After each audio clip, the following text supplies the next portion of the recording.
Welcome to the 2024 St. Paul String Quartet Competition Virtual Interviews. My name is Ray Shows. I am first violin of the KATARINA String Quartet and founder and administrator of the America's only competitive contest exclusively for string quartets. Today, I have the very high privilege of introducing the KATARINA String Quartet from Canada. Welcome, KATARINA String Quartet. Thank you. So, KATARINA String Quartet, question number one, and anybody can field these questions unless I specifically am looking for a person to answer a particular one. How did each of you get introduced and interested in chamber music, and why don't we start with Maya? Yeah, I first played chamber music as a early high schooler at actually the first chamber piece I ever played was a movement of a Mozart string quartet. And then later that summer, I played Brahms piano quartet for some reason. And, kind of got thrown into the deep end, but just totally fell in love with it. And kind of like throughout my schooling, I've just sort of sought out string quartet stuff. And so meeting these guys was like perfect. It's my favorite thing about playing cello. So, which Mozart quartet do you remember? I do. It was K428 in E flat major, which we're now currently studying, which is really funny. It was the third movement, and I remember the whole quartet just going like, "Why can't we play Shostakovich 8? Like, this is so boring." But hey, I get that all the time. We just played 589 last night in concert, and I said to myself, "Why don't we just play Mozart all the time?" And so much fun. Thank you. Okay, so let's go to Celia on viola. Yeah, well, speaking of Shostakovich, that was actually my first quartet I ever played, Shostakovich 3. So I did that at NYO Canada when I was about 17, and that was my first string quartet experience. And I come from a family of musicians, so I always I thought that like orchestra was the only option for having a career, and just like feeling what it felt like to play in a string quartet, I really felt like myself, and like this was something I could do for me. And so that was what really drew my attention. Yeah, I loved it. Jerome, tell us about your experience.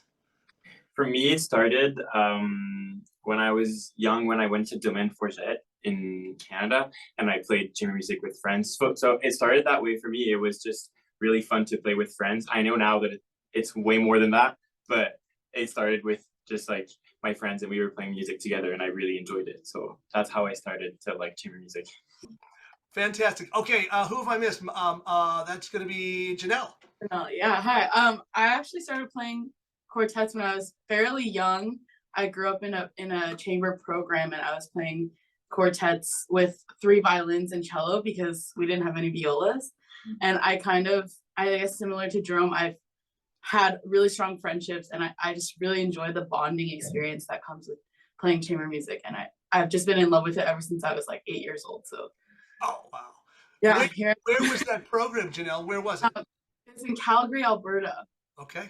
Yeah, really great program. Oh, Canada is loaded with great chamber programs. I know that. How did the 4 of you coalesce into a string quartet? Yeah. Well, we met at McGill here where we studied. We just kind of were friends, and we like read together a few times and played a recital together with a few other people, and just kind of bonded over the fact that we love string quartet and wanted a serious career in string quartet. And the rest is kind of history. We kind of did our own Haydn intensive, if you will, where we just like hunkered down and like learned a Haydn in like 2 weeks, and we got super excited about it. And then it just kind of took off from there. Okay, very good. So what is the origin of your name, KATARINA? yeah, so KATARINA Guarneri was married to Giuseppe Guarneri. Oh. And so the tale is that she's rumored to have helped him with violin making towards the end of his life. There's some evidence out there about like different scroll patterns and patterns in the violins that were made towards the end of his life. And it's rumored that she stepped in the shop and helped with that. And he put his name in the. Of course. Of course. that tribute to her. But also it's funny because since he was Italian, she switched her name for KATARINA with a C, and we decided to keep, because she's Polish, and we decided to keep her name with a K. How did you guys come to this? These pair of pieces that you chose. Yeah, so the Haydn is our original project that has like grown with us over our time together. We've been playing it on and off ever since our very first rehearsal. So we chose that one. I think we wanted something from the Opus 33s. We liked that they were a little bit shorter, but like really, I don't know, they're really like powerful, and there's so much happening in those quartets. And so we all listened and then kind of came together, and it seemed like we had kind of fallen in love with the slow movement of that quartet, which is just gorgeous. This like operatic violin solo with feels like continuo in the background, and we just really loved that. And then yeah, that's how we got started on Opus 33 number 5. And the Bartok, right? You doing Bartok as well? Yeah. Well, So- who chose that? Yeah, well, we kind of got really excited about playing string quartets, and we kind of went, what is the bread and butter of string quartet repertoire? Bartok, Beethoven, and Haydn for the most part. And I think we got really excited about Bartok, and our coach kind of said, okay, you can play an early one. So then we fell in love with the first one. He And said you're crazy, but if you Yeah, really he said want that. he said, if you really want to do it, I'll help you. But yeah, and so yeah, almost immediately after we learned the Haydn, we started on the Bartok, and it was like an introduction to playing with each other and playing quartets and playing Bartok. And so I think that experience really grew us and like bonded us together.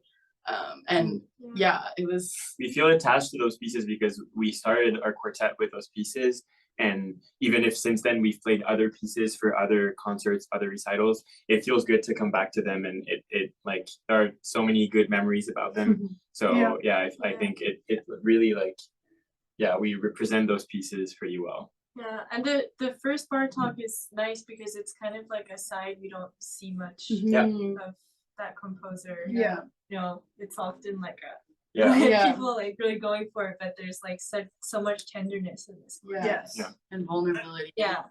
Yeah. So, yes, the vulnerability where he was in life and in his relationships at that point. Yeah. So, what do you think about the compulsory work we assigned you? We're super excited Yeah. about the Billy Childs. Yeah, we were all together when we heard. I think that was the first time individually that we had all heard this was at the Banff competition last August. The winning group, as I'm sure you saw as well, played that piece, and yeah, I remember at the time just being like, "Wow, this is really, really powerful piece," and yeah, we're super excited to be doing that.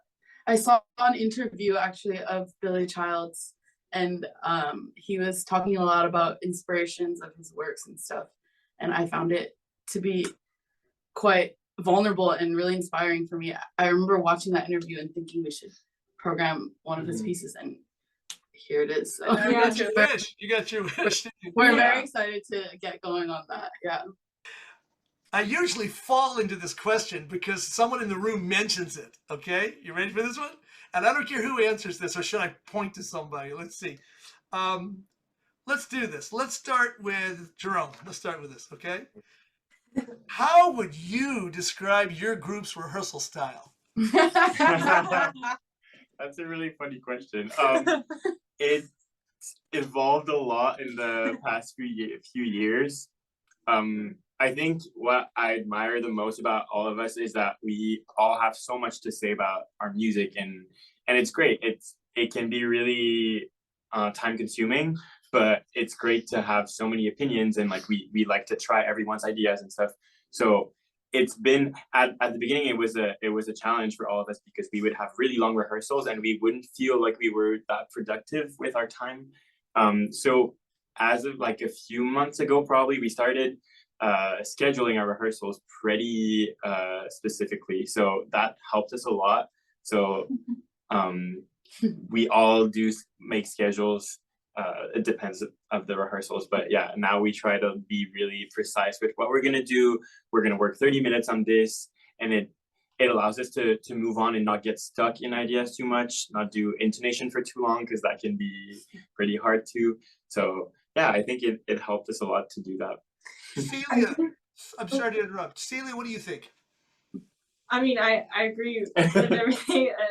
That's totally true. Well, I guess like on a personal side too, like because we care so much about it. In our first year, towards the second half of the year, there started to be like a lot of tension in our rehearsals because we were also like getting more opportunities. So everything started to actually matter, and we were actually like getting out of the practice room and starting to perform. It's like, oh no, like we have to like keep this level now that we've like presented something. So the stakes were like getting higher, and like it was kind of like it's been interesting to make that transition. And I think like within that we've kind of gotten to know each other and like know like the nuances of how we respond to each other, and like how exactly to phrase something, you know, and like whether a small conflict is worth like discussing more after the rehearsal, or if it's just like that was just like a small thing, and or like, you know, all the details of the personal side of rehearsal. We've learned a lot about that. I can certainly relate. So raising the accountability bar, how is that, Maya, how has that helped your playing? A lot. The group. Yeah, that's great that you bring that up specifically too, because like I remember when we were learning bar talk for the first time, working with Andre. He's such a fantastic coach, and he's like perfection is always the goal with him. I think it's part of what makes him so compelling as a teacher is like he hears everything and he wants it like right there. And of course, the third movement of that bar talk quartet is full of octaves everywhere. They're fast, they're loud, they're just like, you know, nightmarish territory. So we would have these like long rehearsals. We're like, okay, let's do the octaves over and over and over. And then we had one coaching, and Andre said, you know what, why don't the four of you just come in for a lesson individually? We said, oh my gosh, okay. So we all went in, and he, I mean, I can only speak for my own lesson, but I went, he said, okay, play me the third movement. And he was like, what are you, like, you need to go practice this. Yeah. I was like, oh my God, like I was like surprising myself in the lesson because, you know, like I'm used to like playing it, you know, practicing it like in little chunks, but not playing the third movement by myself, and going for this continuity of intonation. So anyway, that was like a kind of a turning point for us. Is he kind of sat us down and he was like, listen, cut your rehearsal time down. Everybody, you know, go in there and get your chops up, like really get consistent. And I think that's been really helpful for us. Yeah. I remember Patty, my cellist Patty, saying exactly the same thing about the third movement of the, not that it's easy for the fiddle players, but it's still, the cello part is, I think, pretty demanding. Yeah. Oh, that's so cool. Who was I gonna, not Maya, Janelle, do you have anything to add to that? Well, yeah, I guess that you mentioned accountability. I think sometimes, as Jerome said, we are scheduling our rehearsals more specifically, and sometimes if we're practicing and we're not quite ready with our own part yet, we have the sort of freedom with each other to say like, oh, can we maybe move this chunk of the rehearsal to tomorrow instead, so that we can really feel prepared in our parts, and then our rehearsal is going to be more efficient. Yeah. And I think it's constantly changing within our rehearsal style, because obviously, you know, we're not robots, I guess. But yeah, I think our main goal is always just to like make music with each other, and yeah. Beautifully said by all of you. This is fantastic. One last opening. Anything else you'd like to share with our audience? Anything else you'd like to tell them about yourselves? And if not, that's fine. But if there's anything else you'd like to share with them, so they would know about you when they listen to you. Well, 3 out of 4 of us are Canadian. That might be good to know. I'm the only non-Canadian, but I've been living in Montreal for 3 years with these guys, and Janelle is a dual citizen with the States. But yeah, it's really important to us to do lots of things in Canada. Living in Quebec has been really awesome. There are 2 French speakers in the quartet, not including myself. But it's just been really cool to like, you know, find identity in a new place, and we really want to continue to do that wherever we go.